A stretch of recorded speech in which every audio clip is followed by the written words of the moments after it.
दर्शकों को धनतेरस और रूप चौदस की हार्दिक शुभकामनाएं। मैं हूं आपके साथ दीपाली माथुर। नजर डालते हैं कुछ खास खबरों पर। देश प्रदेश में छाया रहा रूप चौदस और धनतेरस का उल्लास। कोरोना की वजह से सोने चांदी और वाहनों की खरीद में कम दिखा उत्साह। पाकिस्तान ने फिर किया सीज फायर का उल्लंघन। फायरिंग में 4 नागरिकों की मौत, 2 जवान शहीद।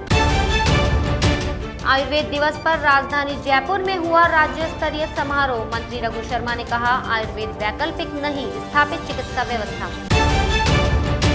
जयपुर नगर निगम ग्रेटर की जिम्मेदारी संभाली महापौर सौम्या गुर्जर ने कहा, निगम को आर्थिक संकट से उबारना चुनौती।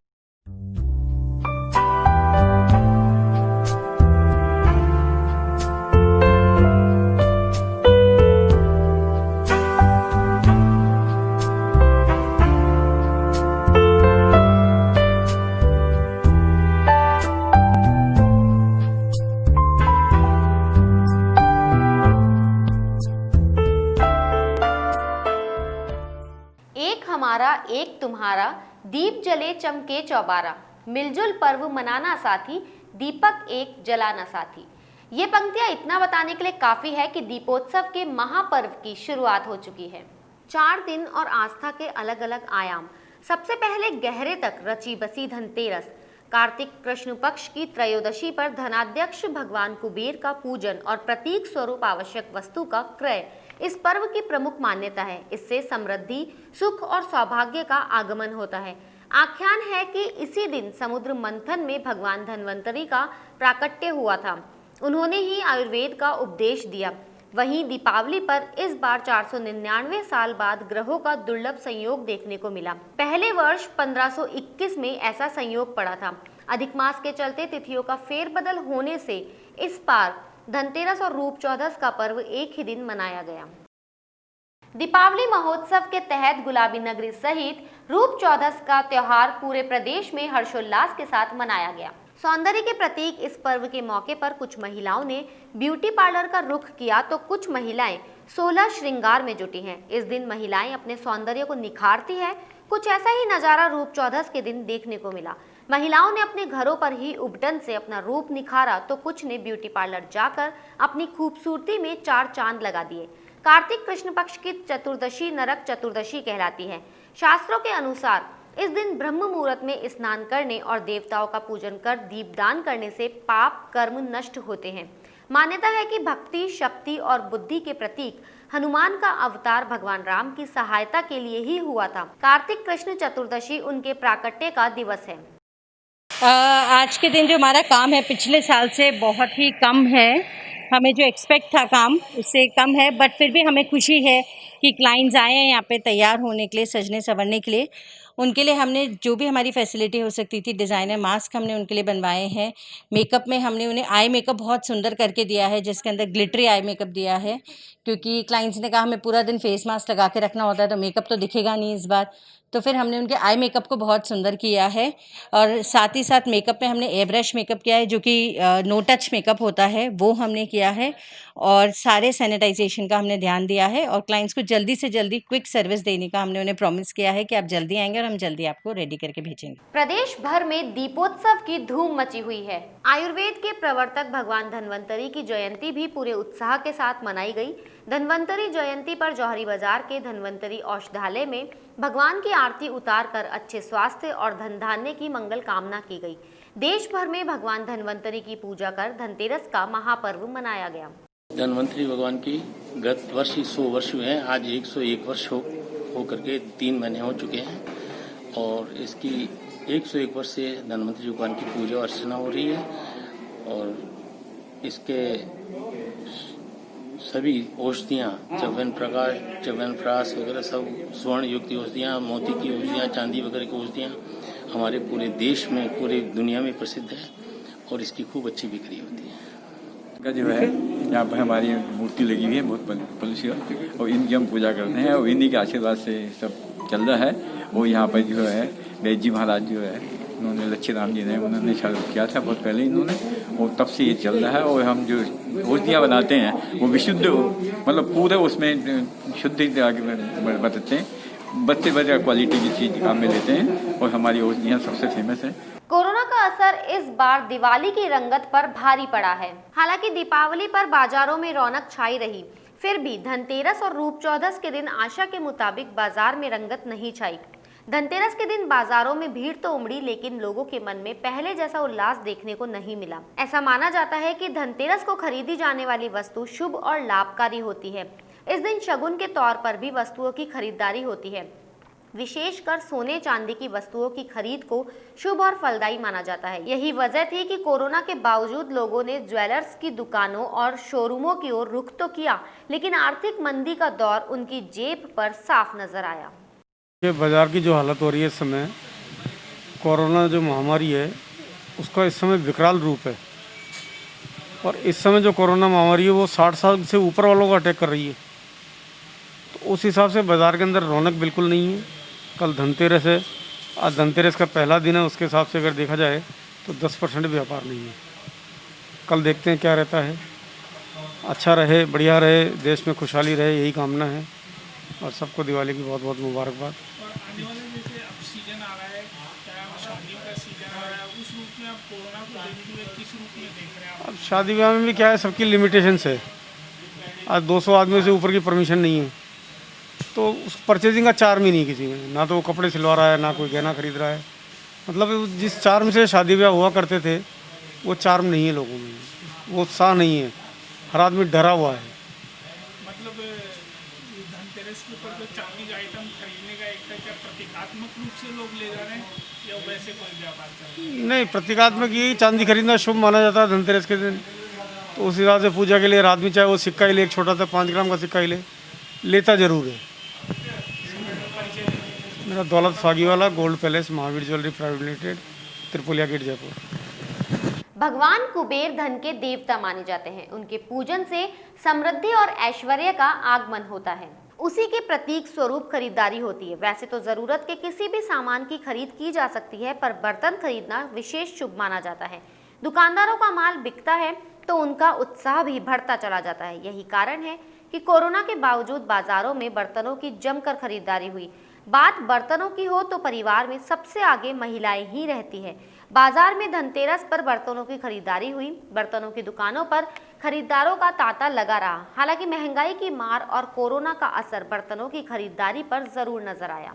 सर, धनतेरस में पहले में और आज पिछली साल में और अब में तो बहुत फर्क पड़ा। कोरोना के चक्कर के अंदर भी मार पड़ी आपके धनतेरस। मार्केट में माहौल तो है, बल्कि करीबन आपके 50% बाजार है इस वक्त। वैसे तो अभी प्रभाव इस हिसाब से तो नहीं है, क्योंकि बाजार में भीड़ भाड़ है, चहलकदमी है, मार्केट में हर व्यापारी आ रहा है, हर तरह का वर्ग का आदमी आ रहा है, उससे कोई टेंशन नहीं है। एक तरह से डर का माहौल खत्म हो चुका कोरोना का।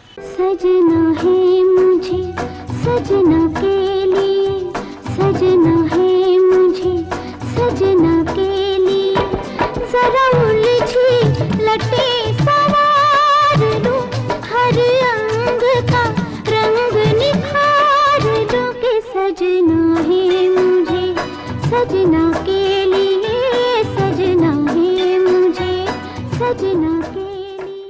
दीपावली के कई दस्तूर है जिन्हें निभाना पड़ता है। आर्थिक और व्यावसायिक जगत में ऐसी कई परंपराएं हैं जो दीपावली पर ही निभाई जाती है। ऐसी ही परंपरा है व्यापारिक प्रतिष्ठानों में बहियों और कलम दवात का पूजन। इससे पूरी होती है लक्ष्मी पूजा। ऐसे कई दुकानदार हैं जो बहिया बनाने का पुश्तैनी काम कर रहे हैं। माना जाता है कि इस दिन अपने व्यवसाय की नई शुरुआत करने से लक्ष्मी प्रसन्न होती है। यही वजह है कि धनतेरस के दिन बही खाते खरीदने के लिए लोगों की भीड़ उमड़ी। हालांकि बीते कुछ वर्षों में बही खातों की बिक्री में कमी आई है। इसका बड़ा कारण जहां कंप्यूटर का प्रचलन है। हालांकि इस बार कोरोना की मार ने इसे और प्रभावित कर दिया है। मार्केट तो इस टाइम पे ना कोरोना के कारण से काफ़ी डल है। बाज़ार में भीड़ भाड़ है लेकिन ग्राहक नहीं है। अकाउंट्स बुक अभी है ना लेना चालू किया नहीं है। हो सकता है कि है ना जैसे फाइनेंशियल ईयर है जो है 1 अप्रैल से हो गया, तो पहले लोग बाग पूजन करके अपने है ना वही खाते और है ना अकाउंट्स बुक है ना रख लेते थे, लेकिन अब वो है ना उसी टाइम पे है ना प्रेफर करते हैं। इस टाइम पे है ना थोड़ी लिक्विडिटी कम होने के कारण से लोग बाग इसमें भी नहीं है ना इंटरेस्ट ले रहे। धनतेरस पर भगवान का विशेष श्रृंगार किया गया। मंदिरों में दिन भर श्रद्धालुओं का तांता लगा रहा। मंदिरों के अंदर जितने श्रद्धालु बाहर उतने ही वाहन भी नजर आए। लोगों ने मंदिर के सिंदूर से वाहनों का तिलक किया और विधिवत पूजन के बाद ही रवाना हुए। धनतेरस के दिन धातु की खरीद बेहद शुभ मानी जाती है। यही वजह है कि बर्तनों के अलावा लोग वाहन भी इस दिन खरीदते हैं। वाहनों की खरीद पर इस बार कोरोना का असर साफ नजर आया। 4 दिवसीय दीपोत्सव के आगाज के साथ गुलाबी नगरी में दीपक, मिट्टी की हटड़ी और पूजन सामग्री की दुकानें लगी हुई है। धनतेरस के साथ ही दीपोत्सव की धूम शुरू हो गई है। वैसे दीपावली पूजन का अर्थ लक्ष्मी पूजा से लगाया जाता है, लेकिन 4 दिवसीय दीपोत्सव के तहत भगवान गणेश, गौरी, नवग्रह, महालक्ष्मी, महाकाली, महासरस्वती, कुबेर, तुला, मान आदि की भी पूजा की जाती है और इसीलिए छोटी काशी में सड़कों के किनारे जगह जगह दीपावली पूजन की सामग्री, लक्ष्मी जी और गणेश की मिट्टी से बनी मूर्तियां, लक्ष्मी सूचक पत्र, लक्ष्मी स्नान के लिए स्वच्छ कपड़ा सहज उपलब्ध है। वहीं आकर्षक रंगों से बने फूल पत्तियों और मंत्रों से सजे लक्ष्मी पूजन के लिए स्थापित किए जाने वाले कलश भी सभी को अपनी ओर खींच रहे हैं।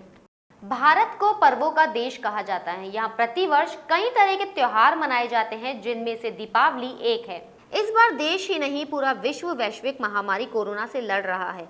कोरोना की वजह से पूरा विश्व आर्थिक मंदी से जूझ रहा है। एसएमएस अस्पताल में कार्यरत लैब टेक्नीशियन महेश सैनी ने लोगों से अपील की कि इस बार वे दिवाली पर सोशल डिस्टेंसिंग, मास्क और सैनिटाइजर का पूरा ध्यान रखें। वहीं उन्होंने कहा कि कोरोना के चलते राज्य सरकार ने जो पटाखों पर बैन लगाया है, वे उसका स्वागत करते हैं। राजस्थान सरकार के द्वारा पटाखों पर जो बैन लगाया है, इसका मैं स्वागत करता हूं और आप सभी प्रदेशवासियों से ये अपील करता हूं कि इसको किसी धर्म, किसी पर्व और राजनीति का मुद्दा नहीं बनाकर राज्य सरकार के द्वारा, राजस्थान सरकार के द्वारा जो पटाखों पर बैन लगाया गया है, इसका खुलकर समर्थन करें। चूंकि हम स्वास्थ्य विभाग में काम करते हैं और कोरोना मरीज की जिस प्रकार की स्थिति होती है, एक एक सांस के लिए तड़पता है। मैं आप लोगों से बस इतना कहना चाहता हूं कि उस माँ के लाल के लिए, उस बहन के भाई के लिए, उन बच्चों के नन्हे बच्चों के आसरा के लिए जो अपना जीवन, जो एक एक सांस इस कोरोना की वजह से वेंटिलेटर में निकाल रहा है, पटाखों से निकलने वाला धुआं और उससे निकलने वाली गैस उस मरीज के लिए एक जहर से भी बुरी होगी। इस राष्ट्रीय पर्व, इस धार्मिक पर्व, इस पूरे भारतीय पर्व दीपावली के पर्व को हर्ष और उल्लास के साथ मनाइए।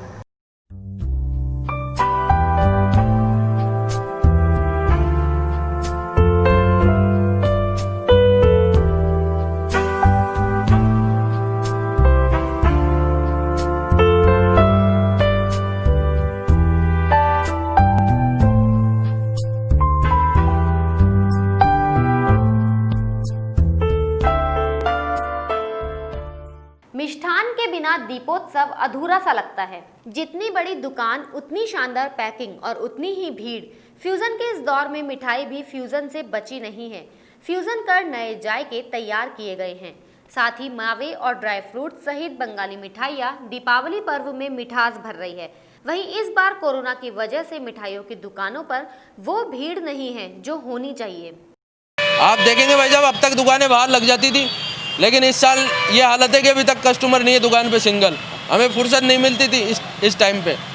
और जो फैक्ट्रियों के बल्क ऑर्डर्स आते थे वो बिल्कुल नहीं है, क्योंकि आधी फैक्ट्रियाँ बंद है, कोई आधी लेबर पे काम कर रहा है, कोई कैसे है। इस चक्कर में ऐसा व्यापार की ऐसी हालत खराब है कोरोना के चक्कर में, जो पूछो मत आप। दिवाली से पहले पाकिस्तान ने एक बार फिर नापाक हरकत की है। पाकिस्तान ने जम्मू कश्मीर के तंगधार सेक्टर में संघर्ष विराम का उल्लंघन किया। उरी में पाकिस्तान की ओर से की गई फायरिंग में 4 नागरिक और 2 जवान शहीद हो गए। पुंछ जिले में पाकिस्तान की ओर से फायरिंग में बीएसएफ के सब इंस्पेक्टर राकेश डोभाल शहीद हो गए। अधिकारियों ने बताया कि बांदीपोरा जिले में गुरेज सेक्टर के इजमर्ग में संघर्ष विराम समझौते का उल्लंघन किया गया। बिहार विधानसभा चुनाव के नतीजों के बाद राज्य में नई सरकार के गठन की तैयारियां शुरू हो गई हैं। इसी सिलसिले में मुख्यमंत्री आवास पर एनडीए के नेताओं की बैठक हुई। इसमें हम वीआईपी सहित भाजपा नेता हिस्सा लेने के लिए पहुंचे। बैठक के बाद मुख्यमंत्री नीतीश कुमार ने कहा कि 15 नवंबर को एनडीए विधायक दल की बैठक होगी, जिसमें अहम फैसले लिए जाएंगे। वहीं सरकार गठन से पहले भाजपा सांसद निशिकांत दुबे ने मुख्यमंत्री से शराबबंदी में संशोधन करने की मांग की है। जयपुर के इंदिरा गांधी पंचायती राज संस्थान के सभागार में पंचम आयुर्वेद दिवस पर राज्य स्तरीय समारोह का आयोजन हुआ। समारोह में आयुर्वेद के क्षेत्र में उल्लेखनीय कार्य करने वाले कर्मचारियों और भामाशाह को सम्मानित किया गया। कार्यक्रम को संबोधित करते हुए आयुर्वेद मंत्री डॉक्टर रघु शर्मा ने कहा कि आज ही राजस्थान आयुर्वेद संस्थान को डीम्ड यूनिवर्सिटी का दर्जा मिला है। प्रदेश में आयुर्वेद विभाग को ढांचा मजबूत हो, इसके लिए सरकार प्रयास कर रही है। उन्होंने कहा कि आयुर्वेद चिकित्सा पद्धति है, वैकल्पिक चिकित्सा व्यवस्था नहीं है। राजस्थान को मेडिको टूरिज्म हब बनाने के लिए 20 स्थानों को चिन्हित कर लिया गया है। यहाँ नेचुरोपैथी, पंचकर्म, योगा सहित कई पद्धतियों के सेंटर ऑफ एक्सीलेंस स्थापित किए जाएंगे। देखिए, आज राष्ट्रीय धन्वंतरी दिवस है और इसको हमने आयुर्वेद दिवस के रूप में भी राजस्थान में मनाया है। आज जो हमारा राष्ट्रीय आयुर्वेद संस्थान है उसको भी डीम्ड यूनिवर्सिटी का दर्जा मिला है। राजस्थान में आयुर्वेद विभाग का हेल्थ इंफ्रास्ट्रक्चर मजबूत हो, इसके बारे में समय समय पे, चाहे हमारे चुनावी घोषणा पत्र में हमने कहा था, उस पर हम काम कर रहे हैं। लेकिन आगे भी राजस्थान में ये सबसे विश्वसनीय और कारगर चिकित्सा पद्धति है। ये वैकल्पिक चिकित्सा पद्धति नहीं है। लोगों का विश्वास है आयुर्वेद के अंदर। और महामारी के इस दौर में भी आपने देखा होगा कि हमने काढ़ा वितरण का काम किया, बड़े लार्ज स्केल पे किया। लोगों का इम्यून बूस्ट करने के काम में ये बहुत फायदेमंद रहा। सजना है मुझे सजना के लिए, सजना है मुझे सजना के लिए, जरा उलझी लटे सवार दूं, हर अंग का रंग निखार दूं के सजना है मुझे सजना के लिए, सजना है मुझे सजना के लिए। जयपुर ग्रेटर नगर निगम की नवनिर्वाचित मेयर डॉक्टर सौम्या ने अपनी जिम्मेदारी संभाल ली है। मेयर की कुर्सी पर बैठते ही वे शहर के ग्रेटर हिस्से की प्रथम नागरिक भी बन गई। धनतेरस के शुभ दिन के शुभ मुहूर्त में उन्होंने जयपुर ग्रेटर नगर निगम की बतौर पहली मेयर जिम्मेदारी संभाली। उनके पदभार ग्रहण करने के दौरान भाजपा के कई वरिष्ठ नेता भी मौजूद रहे। डॉक्टर सौम्या के लिए सबसे बड़ी चुनौती निगम को आर्थिक संकट से उबारने की रहेगी। आर्थिक तंगी से जूझ रहे नगर निगम के लिए राजस्व हासिल कराना और संसाधनों की कमी नहीं आने देना उनके लिए किसी चुनौती से कम नहीं रहेगा, वो भी ऐसे समय में जब राज्य में सरकार विरोधी दल कांग्रेस की है। हमारे साथ में कुछ अनुभवी है, बाकी युवा पार्षद जीत कर आए हैं, महिलाएं जीत के आई हैं। सब मिलकर एक साथ ग्रेटर जयपुर को और ग्रेट बनाने के लिए हम कार्य करेंगे। और इसी के साथ ही मैं आप सब मीडिया बंधुओं को भी कहना चाहती हूँ कि हमारे प्रधानमंत्री जी कहते हैं आत्मनिर्भर भारत। कोरोना काल में बिल्कुल हमारे जो स्थिति है वो प्रधानमंत्री जी ने सुरक्षित रखने के पूरे प्रयास किए। इसके साथ ही अब हमें आत्मनिर्भरता की ओर बढ़ना है और हमारे राष्ट्रीय स्वयं सेवक संघ के द्वारा केशवपुरा गांव बसाया गया जो बाढ़ में बह गया था, उस गांव में निर्मित गाय के गोबर के दिए, बांधनवार और जो सामग्रियां हैं वो सब आज आप सभी को मैं भेंट भी करूंगी। और जयपुर के पूरे जयपुर ग्रेटर में जितने मंदिर है सब मंदिरों में हमारे द्वारा वो पहुंचाए जाएंगे, ताकि दीपावली जो है स्वच्छ दीपावली, सुरक्षित दीपावली मनाई जाए, इको फ्रेंडली हो। और वो गाय के गोबर का हम उसको डिस्पोज करने के लिए, जैसे होता क्या है कि हम पूजा के अंदर वो कागज के पन्ने या कुछ इस तरह के ले आते हैं और दूसरे दिन वो पीपल के पेड़ पर चढ़े हुए मिलते हैं। तो हमें स्वच्छता के लिए एक अच्छे प्रयास के लिए ये हमें लगा कि हम उसको इस्तेमाल करें और उसके साथ में उसको गमले के अंदर डालें, जैविक खाद हो, हमारा पर्यावरण हमारा सुरक्षित रहे। तो स्वच्छ दिवाली और सुरक्षित दिवाली के लिए आप सबके माध्यम से जनता को भी ये संदेश देना चाहते हैं कि वो अपने पर्यावरण की ओर लौटे और सुरक्षित और अच्छी एक दिवाली मनाए। बुलेटिन में फिलहाल इतना ही। अगर आपको हमारा वीडियो पसंद आया हो तो हमारे चैनल को लाइक, शेयर और सब्सक्राइब जरूर करें।